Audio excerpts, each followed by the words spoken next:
kannibaalsed, mitte inimesed, vaid elajad barbaarsed. Rahu ei tule, me kaome kui kärbsed, kuna ainult surnud ja kaotajad on võrdsed. Ma olen sees surnud ja väljas kaotaja, ma pole inimesi söönud, kuid olen proovija. Kõik on tahtnud mind hammastega närida, nüüd on aeg vastu pureda, süüa vaja. Süüa paljudel vaja, nelgel pole maja, las mu südame kaja soendab külma aja. Teeme nii, et vihma enam mulle pähe ei saja. Oleks ma vaid rikkur, annaks ma kõigile sai ja sooja toitu, magustoitu, aga mitte ajuputru ja varbapuru. Iga amet teeb oma enda turu, tähendab, et tervest Eestist on saanud liha käru. Täna me hinga õhku, täna me hingame sisse ju ainult pläru.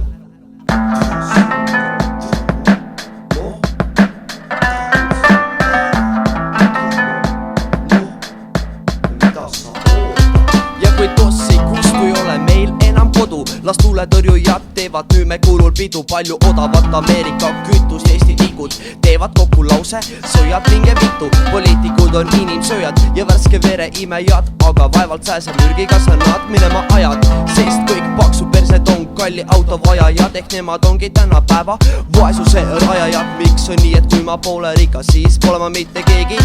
Miks ei aita mind mitte keegi, eriti kui plussakad on võimalu kõige rohkem ligi? Täpne vastus, lihtrahvas pole kunagi mitte keegi. Me oleme ainult menüüjäägid, toidulisandid, kuid kõik inimesed kokku on odava pakisupid minu liha poole müügiks. Nii et vaata ette, kus sa oma kahvliga torgid, kurdi fucking pintsakuuk, fucking kannibaalid.